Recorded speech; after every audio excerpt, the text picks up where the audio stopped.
Trade deadline day, Ed, a couple trades. Old-timers skating behind us, none of them have been traded, but what do we think? Goodbranson to the Penguins, and Dahlin apparently asked out, moved to the Sharks for a prospect that most of us haven't heard of. Yeah, well, not the trade people were expecting, No. I don't think. I think there will be joy in the land that they finally cut themselves free from Eric Goodbranson. Great guy, he added a lot of elements this team needed, but he was such a liability in his own end, and for them to go for it, I think they just had to cut bait there and move on. If Tanner Pearson is the guy who played on that 70 lines with LA 2-3 years ago, it's a big win for the organization. It troubles me that two teams have given up on him this year, and for Eric Goodbranson. Now the Jonathan Dahlin trade, I'm sorry, is just a complete head scratcher for me, but we can get into that. Well, the Pearson thing, just to quickly touch on him, yeah, I mean, averaged 18 goals the previous 3 seasons, and this year, you know, his touch evaporated in LA, and then Pittsburgh playing third line minutes didn't get up too much. So yeah, I mean, I think it's a upside trade, nice trade. That's a good one. But the Dahlin trade is a head scratcher. Dahlin obviously was a big pickup a couple years ago, getting him for Alex Burrows. And people in Ottawa were furious that they'd given up on Dahlin, and he came in here. Finally, he came over to North America this year. You know, tore up with Timrå last year and led them to promotion in the Swedish Hockey League. But apparently, he wasn't happy with how things were going. He wasn't looking great from by all accounts in Utica.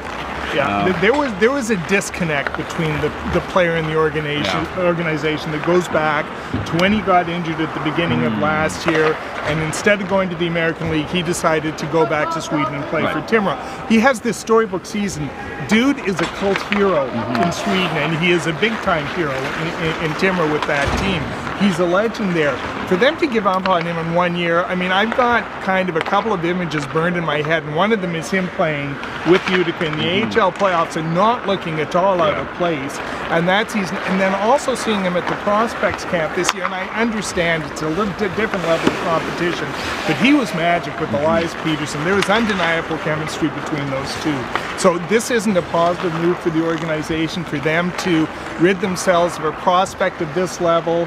Was he a surefire thing? No, not 100% no, but he was a guy you'd want to take a little longer before you're forming an opinion on him. How do you think it fits in the end with the dialogue we've been having with Utica? Sure, they've graduated a few players here and there, but there hasn't been an overall sort of fire hose flow of new prospects coming through. And here's one of the better ones that has come along in a while, and he's saying, I'm not happy with how I'm feeling in Utica. Clearly didn't jive with coaching staff.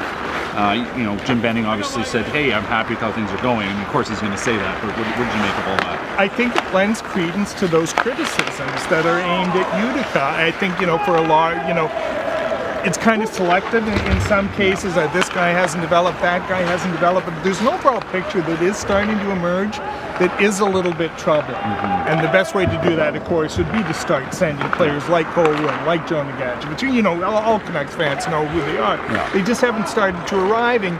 And, when the guys we see are kind of like Ashton Sautner, who's a really good minor leaguer and has done a nice job filling in, but they want a guy who's going to step in and play at the NHL and contribute at the NHL level, and I haven't seen that guy from Utica yet. That's, Sautner could be a 6'5", 6", that's fine. No. But really, we know we can look at the Canucks roster and see they don't have any 1s or 2s on the way. I mean, Quinn Hughes might be the guy.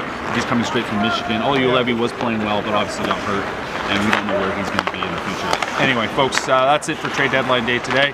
Lots coming at theprovince.com and vancouversun.com.